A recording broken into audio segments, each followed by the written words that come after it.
초현대식 우주선을 타고 지구로부터 안전거리를 유지하며 날아가 봅시다. 그러다 쾅! 성간 공간부터는 빛의 속도보다 더 빠른 속도로 날아가게 됩니다. 정말 멋지죠? 수천 개의 별에서 나오는 빛이 여러분을 스쳐 지나갑니다. 잠시 후 은하수의 반대편에 도착했습니다. 이제 일을 해야죠. 오래전부터 이런 여행은 아주 흔한 것이었어요. 왜냐하면 여러분은 은하계를 정복한 인류 문명의 일원이기 때문이죠. 하지만 이렇게 되기까지는 거의 9천만 년이 걸렸습니다. 그러면 어떻게 이를 이룰 수 있었을까요? 이는 마치 컴퓨터 게임과도 같습니다. 처음에는 3개의 모함으로 구성된 함대가 있었는데 이 배는 초당 500km 속도로 이동할 수 있었습니다. 각 우주선에는 10개의 식민지용 패드가 달려 있었어요. 우주선은 패드를 보내 원하는 행성에 떨어뜨렸습니다. 또한 2배의 속도로 비행할 수 있지만 단 하나의 행성만 식민지로 만들 수 있는 쾌속선 2척도 있었어요. 식민지화된 각 행성은 또 탐험의 새로운 배 한 척을 보낼 수 있었죠. 그래서 인류는 9천만 년 만에 은하계 전체에 퍼질 수 있었습니다. 그 시간의 대부분은 별로 날아다니는 데 쓰였지만요. 식민지 건설의 주 문제는 속도였습니다. 2021년입니다. 우리의 우주선은 현재 시속 39,984km의 속도로 날 수 있는데요. 이 정도면 뉴욕에서 로스앤젤레스까지 4분 이내에 갈 수 있는 속도입니다. 하지만 화성 같은 이웃 행성까지 가려면 여전히 7개월이 걸릴 거예요. 태양에서 가장 가까운 별인 프록시마 센타우리는 4.2 광년의 거리에 떨어져 있습니다. 우주에서 가장 빠른 빛이 태양으로부터 이 별까지 가는데 4.2년이 걸린다는 뜻이라고요. 우리의 로켓이 여기까지 가려면 7만 3천 년이 걸릴 것입니다. 이는 선진 인류 문명이 존재했던 것보다 더 긴 시간이죠. 그리고 우리 은하수는 폭은 10만 5천 광년입니다.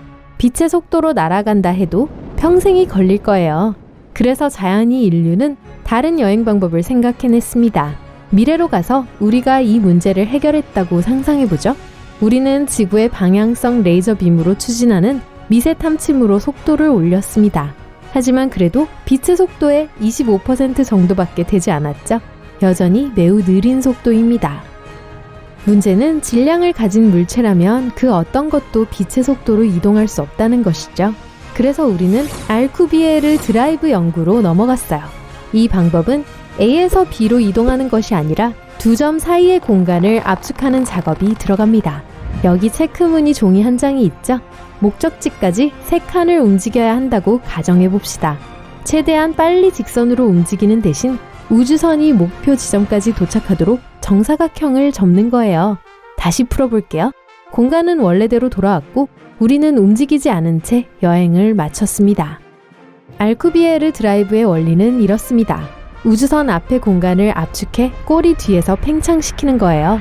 이론적으로 알쿠비에르 구동 우주선은 빛의 속도보다 더 빠르게 어느 속도로든 움직일 수 있습니다. 하지만 필요한 에너지의 양은 어마어마합니다. 거의 목성 전체의 질량 에너지와 비교될 정도죠. 그래서 몇몇 과학자들이 알쿠비에르 추진력을 향상시키려고 애를 쓰고 있었지만 다른 과학자들은 우주에서 가장 신비로운 물체의 블랙홀의 내부를 들여다보고 있었습니다. 블랙홀은 너무 무거워서 빛조차도 끌어당겨 놓아주지 않는 공간이죠. 원형 트램폴린을 상상해보세요. 이곳을 우리의 시공간이라고 하겠습니다. 중앙에 농구공을 둬보죠. 트램폴린이 약간 처집니다. 이제 트램폴린에 올려놓은 모든 물건은 농구공을 향해 굴러갈 것입니다. 중력의 원리 때문이죠. 하지만 만약 골프공이 농구공을 지나도록 굴린다면 골프공은 그 구덩이에서 빠져나올 수 있을 거예요. 이제 무거운 볼링공을 트램폴린의 중앙에 놓아보죠. 트램폴린은 더 처질 겁니다. 이제 골프공은 어쩔 수 없이 볼링공과 함께 그 구덩이에 빠질 수밖에 없을 거예요.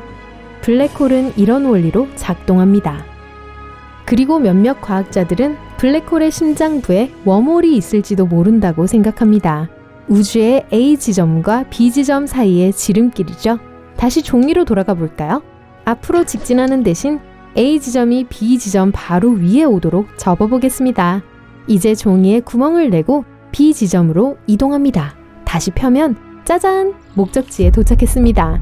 그러니까 이 이론에서는 우주선이 블랙홀의 중력장에 들어가 엄청난 스트레스를 견뎌낸다면 웜홀이 유도하는 우주의 다른 지점으로 빠져나갈 수 있을 거라 지적하고 있어요. 또 다른 은하계일 수도 있고 심지어는 평행 우주일 수도 있습니다. 연구는 성공적이었습니다. 이제 은하수 지도를 보죠. 저희는 어디든 갈 수 있어요. 남은 것은 식민 지배를 할 적절한 장소를 선택하는 것 뿐입니다. 약 10억 개의 별이 있군요. 그리고 여기 어딘가엔 생명체가 살기에 적합한 행성이 있을 겁니다. 그래서 일단 명단을 좁혀야 해요. 첫째, 태양과 거의 비슷하고 비교적 젊은 별을 찾아야 해요. 그 근처라면 인간의 식민지는 잠재적으로 오래 살 수 있을 거예요. 이후에 별이 늙으면 별은 팽창하고 빨갛게 변하기 시작할 거예요. 생애의 마지막 단계에서 그 별은 주변의 모든 행성들을 흡수할 수 있고 그 후 엄청난 힘으로 폭발을 하게 되면 거기서 나온 빛을 수십 광년 떨어진 곳에서도 볼 수 있을 거예요. 둘째로 인간의 식민지를 위한 후보가 되려면 별에 거주 가능한 영역이 있어야 할 거예요. 지구에서 너무 멀지도 가깝지도 않고 춥지도 덥지도 않은 장소여야 하죠. 다시 말하자면 행성의 물은 액체 형태로 존재해야만 합니다. 또한 그 후보 행성은 인간이 살 수 있도록 표면이 단단해야 해요. 또 다른 중요한 요소는 행성의 크기입니다. 너무 크기가 크면 중력이 우리를 압박할 거예요. 현재 지구의 중력에 익숙하기 때문에 그 행성에서 뛰거나 걷고 무거운 것을 들기가 더 어렵겠죠? 하지만 만약 행성이 너무 작다면 모두 슈퍼맨이 된 것처럼 느껴질 거예요. 높이 점프하거나 큰 역기를 들 수 있겠죠? 하지만 그러면서 근육은 균형을 잃고 건강이 나빠질 겁니다. 그래서 지구만한 크기의 행성을 찾아야 합니다.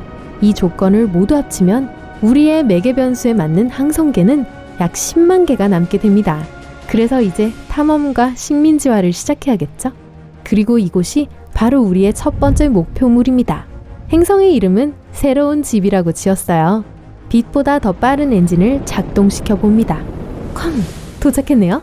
이 행성이 우리의 모든 기준에 맞기는 하지만 아직 이곳을 새로운 집이라고 부를 수 있을진 모르겠어요. 분화구와 협곡이 가득한 사막의 모습을 하고 있네요. 이곳이 지구처럼 보이게 될 때까지 열심히 일해야 할 겁니다. 이 행성을 지구처럼 변신시킬 작업이 시작되었습니다. 즉, 이곳의 기후와 대기를 변화시킬 것이라는 뜻이에요. 우선 우주복 없이 숨을 쉴 수 있도록 질소 78%와 산소 21%가 필요합니다. 그래서 우리는 산소 식물을 심을 거예요. 다른 식물들은 물을 생산할 거고요. 또한 우주선에 쓸 연료를 생산할 발전소와 발전소도 짓고 있습니다. 마지막으로 중요한 것은 식량입니다. 모든 것이 준비되면 이곳에서 사람들은 자체적으로 생존할 수 있을 거예요. 그리고 몇 세기 후 이 행성은 이웃 세계를 식민지로 만들기 위한 탐험대를 보낼 만큼 충분히 개발되고 인구도 증가할 수 있을 거예요. 수백만 년 동안 인류는 은하수의 거미줄을 쳐왔습니다. 한 행성에서 다른 행성으로 은하계를 식민지로 만들었죠. 인류는 이제 행성에 걸쳐 존재할 뿐만 아니라 하나의 성간이 되었습니다. 다음 목표는 우리를 은하간 종으로 만드는 거예요. 여기 우리 은하수가 있군요. 축소해볼까요? 국부 은하군이네요. 각 은하군에는 수백만 개의 별이 있습니다. 식민지의 후보군이죠. 이곳에 가려면 500만 광년을 여행해야 할 거예요. 다시 축소해볼까요? 천여자리 초은하단이네요. 우리 은하단과 비슷한 은하단 약 100개가 있습니다. 다시 축소해봅시다. 지구에서 약 10억 광년 떨어진 곳에 이웃한 초은하단이 보입니다. 이제 각 은하는 작은 점처럼 보입니다. 이런 점이 수천, 수백만 개가 있고요. 더 축소해볼까요? 지구로부터 140억 광년 떨어져 있는 곳입니다. 여기까지가 관측 가능한 범위일 거예요. 은하는 약 2조 개가 있고 빛의 1000배 속도를 낸다 해도 우리가 이 별들의 1%를 식민지로 만들려면 수십억 년이 걸릴 것입니다. 하지만 아직 끝나지 않았어요. 관측 가능한 우주의 지도에는 냉점이 있습니다. 어떤 과학자들은 이 점이 우리 우주와 이웃 우주가 충돌하며 생긴 상처라고 생각합니다. 우주는 방울과도 같다고 해요. 각 방울에는 수조 개의 은하가 들어있습니다.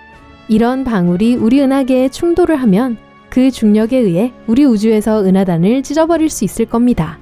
만약 이게 사실이라면 평행 우주는 실제로 존재하는 것일 겁니다. 그러면 우리는 새로운 탐험과 인류를 위한 새로운 발견, 외계 문명과의 접촉에 대한 무한한 가능성을 열 수 있을 거예요. 재미있을 것 같죠?